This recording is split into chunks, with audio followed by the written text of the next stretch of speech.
Mr. Speaker, the Prime Minister refused to answer this question yesterday, so I'll try again today.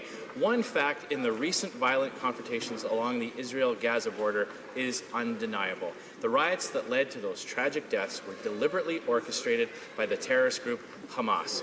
Unfortunately, the Prime Minister's statement last week ignored Hamas's involvement and instead blamed Israel, the most democratic, pluralistic nation in the region. Will the Prime Minister apologize for his poorly worded statement and finally join me in condemning Hamas for the role they played and explain his silence yesterday? Right Honourable Prime Minister.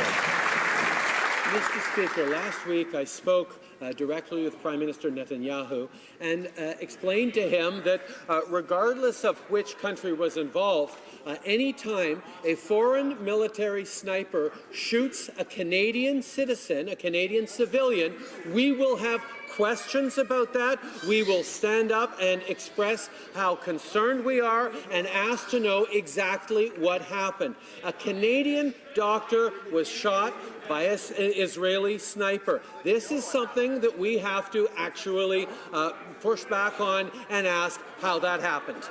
The Honourable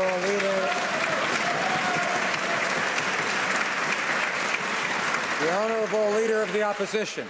How about pushing back on the fact that this entire incident was orchestrated by a terrorist group, Hamas?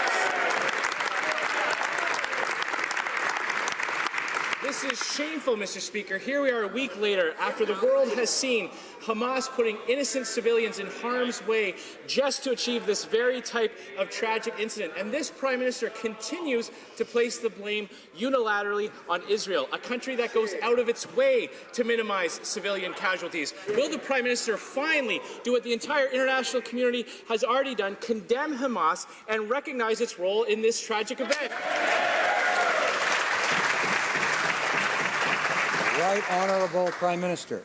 Mr. Speaker, we have on this side of the House repeatedly condemned the violence, including the incitement to violence by Hamas.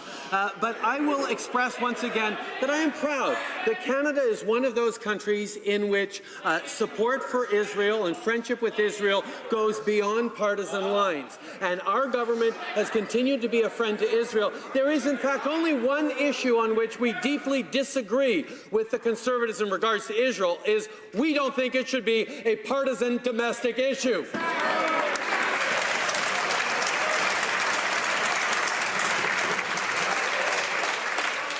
Order.